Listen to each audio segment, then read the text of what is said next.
दोस्तों, बिहार की सियासत में जिस वोट चोरी की कहानी को कांग्रेस नेता राहुल गांधी और उनके दोस्त आरजेडी नेता तेजस्वी यादव ने सरेआम माइक पकड़कर कैमरे के सामने और सोशल मीडिया पर गला फाड़ फाड़ कर बेचा, वो अब नई वोटर लिस्ट और चुनाव आयोग के फाइनल आंकड़ों के सामने पूरी तरह से एक्सपोज हो चुके हैं। जिन लाखों वोटों के गायब होने का दावा किया गया था, चुनाव आयोग के आंकड़ों ने उसे झूठा साबित कर दिया। हैरानी की बात है कि इन सियासी दलों ने अपनी राजनीतिक रोटी सेकने के लिए जिन लोगों को पीड़ित बताया था, उनमें से तो कई लोगों के नाम वोटर लिस्ट में कभी थे ही नहीं। अब बिहार में 7 करोड़ 89 लाख नहीं बल्कि 7 करोड़ 42 लाख वोटर होंगे और यही है बिहार वोटर लिस्ट का फाइनल आंकड़ा, जिसे चुनाव आयोग ने जारी कर दिया है। 65 लाख नाम हटाए गए, 21,53,000 नाम जोड़े गए और 14 लाख नवयुवकों के नाम शामिल किए गए और फिर 3,66,000 फर्जी नाम साबित होने वाले हैं, जिसे आप घुसपैठिया की कैटेगरी में रख सकते हैं। और जब ये चुनाव आयोग ने फाइनल आंकड़े वेबसाइट पर अपलोड किए, राहुल गांधी और तेजस्वी यादव की नींद उड़ गई, उनके होश फाख्ता हो गए। इन्हें समझ में ही नहीं आ रहा है कि बिहार के लोगों का सामना अब कैसे किया जाए। एसआईआर के दौरान सभी सियासी दलों को पूरा मौका दिया गया आपत्ति जताने का, इलेक्शन कमीशन को गलत साबित करने का, एसआईआर को गलत बताने का, लेकिन ये लोग पूरी तरह से हार गए। चुप्पी साध लिया इन लोगों ने। लेकिन दूसरी ओर लोकतंत्र खतरे में है, इस बात का ढोल ये पीटते रहे। दोस्तों, जब कोई साजिश नहीं, कोई चोरी नहीं हुई, तो फिर इतना बड़ा बवाल था क्या? इसलिए सवाल उठता है, क्या यह सब कुछ जानबूझकर एक षड्यंत्र के तहत फैलाया गया? क्या राहुल और तेजस्वी ने बिहार की जनता को डराने, भड़काने और अपनी सियासी रोटी सेकने के लिए लोकतंत्र की आड़ में इतना बड़ा झूठ फैलाया? अगर हां, तो यह सिर्फ झूठ नहीं, लोकतंत्र के साथ विश्वासघात है। और अब जब सच्चाई सामने है, तो क्या राहुल और तेजस्वी माफी मांगेंगे या फिर अगली बार एक नई झूठ लेकर हाजिर होंगे? लोग तो सोशल मीडिया पर राहुल गांधी को इतना बड़ा झूठ फैलाने को लेकर जेल में डालने की बात कर रहे हैं। नमस्कार, कैपिटल टीवी में आपका स्वागत है। इस वीडियो में आपको बताएंगे कैसे राहुल गांधी के दावे पूरी तरह से झूठे साबित हो गए और वोट चोरी पर क्या राहुल गांधी जेल जाने वाले हैं। वोट चोरी पर राहुल एक्सपोज, 4 लाख घुसपैठिए बिहार से बाहर, बिलबिला रही है कांग्रेस पार्टी, बीजेपी का जबरदस्त पलटवार। दोस्तों, इससे पहले कि हम राहुल और कांग्रेस की पूरी कुंडली खोलें, आपको सबसे पहले सुनाते हैं बिहार के लोगों की बातें। जब हम बिहार में हाल ही में ग्राउंड जीरो पर मौजूद थे और हमने वहां के वोटरों से बात की, स्थानीय लोगों से बात की, वोट चोरी का सवाल लोगों से पूछा, तो फिर जो जवाब मिले वो हैरान करने वाले थे। और ये जवाब सुनकर राहुल तेजस्वी के पैरों तले जमीन खिसक गई होगी। सुनिए। पप्पू है वो ऐसे ही कहते रहेंगे, ऐसे ही घूमते रहेंगे, कांग्रेस कहाँ से कहाँ चला गया, ऐसे ही भाषा पढ़ना है। वो क्या समझते हैं, क्या करते हैं? आजकल सबके हाथ में मोबाइल है। दिल्ली में क्या हो रहा है, संसद में सबको पता है। और हम तेजस्वी यादव से कहना चाहते हैं, जो अभी वोट चोर गद्दी चोर नारा चला रहे हैं पूरे बिहार में, सबसे पहले उनसे पूछिए, चारा चोर बिहार छोड़ का नारा वो कब देंगे? वो पूरा जो है बिहार को लूट के खा गए, पूरे खानदान का जो है खानदान का विकास करने में लगे हुए हैं। तो राहुल गांधी आए थे, वो कह रहे थे कि सबका वोट चोरी हो गया है बिहार में। उस सबके तो बोलू का लूर नहीं है, तो उस सबको जी करेगा। अरे कम से कम बूढ़ा आदमी है, कम से कम देश बिहार चला रहे हैं अच्छा से। हाँ, तो आपने सुना, देखा और आप समझ गए होंगे। दोस्तों, बीजेपी अब राहुल गांधी से इसलिए जवाब मांग रही है, वोट चोरी पर सफाई मांग रही है।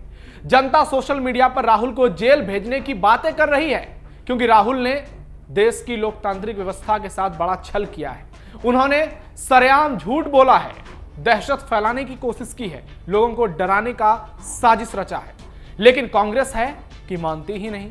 बिहार में वोटर लिस्ट जारी होने के बाद कांग्रेस नेता बयान पर बयान दिए जा रहे हैं।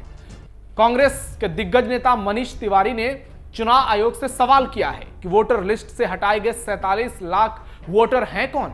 उन्होंने कहा है कि चुनाव आयोग को अपनी विश्वसनीयता फिर से हासिल करने के लिए इन 47 लाख नामों का ब्रेकअप देना चाहिए। भाई ब्रेकअप तो दे दिया गया है, वेबसाइट पर है, आपको नजर नहीं आ रहा है तो इसमें चुनाव आयोग की कोई गलती नहीं। आयोग को बताना चाहिए कि इस सूची में शामिल कितने लोग मृत हैं और कितने लोग दूसरे राज्यों में चले गए हैं। कांग्रेस नेता ने कहा कि चुनाव आयोग को अपनी विश्वसनीयता दोबारा हासिल करने के लिए यह करना जरूरी है। आप खुद सोचिए, जब यह स्पष्ट हो चुका है कि कितने नाम कटे हैं, कितने जुटे हैं और कितने संदिग्ध पाए गए हैं, तो उसके बाद भी कांग्रेस किस तरह से बातों को घुमा रही है। आधार कार्ड पर आपने इनका बवाल देखा होगा, सुप्रीम कोर्ट तक में इन्होंने जाकर भरपूर बवाल किया। इसके बाद सुप्रीम कोर्ट को कहना पड़ा कि आधार कार्ड को भी शामिल किया जाए। आधार कार्ड को शामिल किया भी गया, लेकिन उसके बाद भी 3,66,000 लोगों के पास नागरिकता के सबूत नहीं मिले। कुछ के पास आधार कार्ड थे लेकिन दूसरे डॉक्यूमेंट्स नहीं थे, और आधार कार्ड मिलने का क्या नतीजा हुआ ये आप भी समझ गए होंगे। क्या हो गया आधार कार्ड का फायदा? क्योंकि आधार कार्ड पहचान तो बता सकता है लेकिन नागरिकता साबित नहीं कर सकता है। और ये जो करीब 4 लाख लोग हैं, अब इनको आधार कार्ड के अलावा जो 11 डॉक्यूमेंट्स हैं उनमें से एक तो कम से कम देना ही होगा, जिसकी संभावना ना के बराबर है। आप मान लीजिए कि ये 4 लाख जो 3,66,000 के आंकड़े हैं ये घुसपैठिए हो सकते हैं। चुनाव आयोग कांग्रेस के एक एक सवाल का जवाब दे चुकी है, लेकिन कांग्रेस लोगों को गुमराह करने के लिए नए नए खेल खेल रही है। दूसरी ओर बीजेपी ने वोट चोरी पर राहुल गांधी पर भी करारा पलटवार किया है। वोट चोरी पर बुरे फंसे राहुल गांधी। बिहार में फाइनल वोटर लिस्ट जारी होने के बाद बीजेपी ने राहुल गांधी पर हमला बोला है। Party IT cell head Amit Malviya ने एक्स पर एक पोस्ट में साफ साफ लिखा है कि उनकी वोट चोरी की कहानी शर्मनाक है।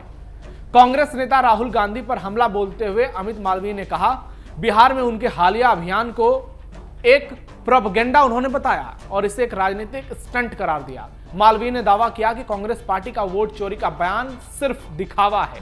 उन्होंने कहा कि यह राहुल गांधी की कपट पॉलिटिक्स को उजागर करता है और उनकी यात्रा लोकतांत्रिक अधिकारों की रक्षा के लिए नहीं बल्कि अवैध घुसपैठियों को बचाने और राष्ट्रीय सुरक्षा को खतरे में डालने, कमजोर करने के लिए एक बड़ी साजिश थी। यह तथाकथित वोट चोरी की कहानी एक दिखावा मात्र है। यह चुनावी हार को छिपाने और लोकतांत्रिक प्रक्रिया में भारत के विश्वास को कम करने का एक बहाना है।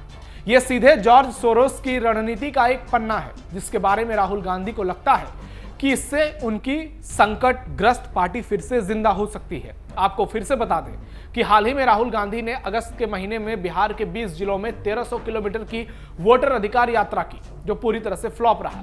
उस दौरान उन्होंने चुनाव आयोग पर पक्षपातपूर्ण और अस्पष्ट संशोधन प्रक्रिया चलाने का आरोप लगाया। तेजस्वी भी शामिल रहे।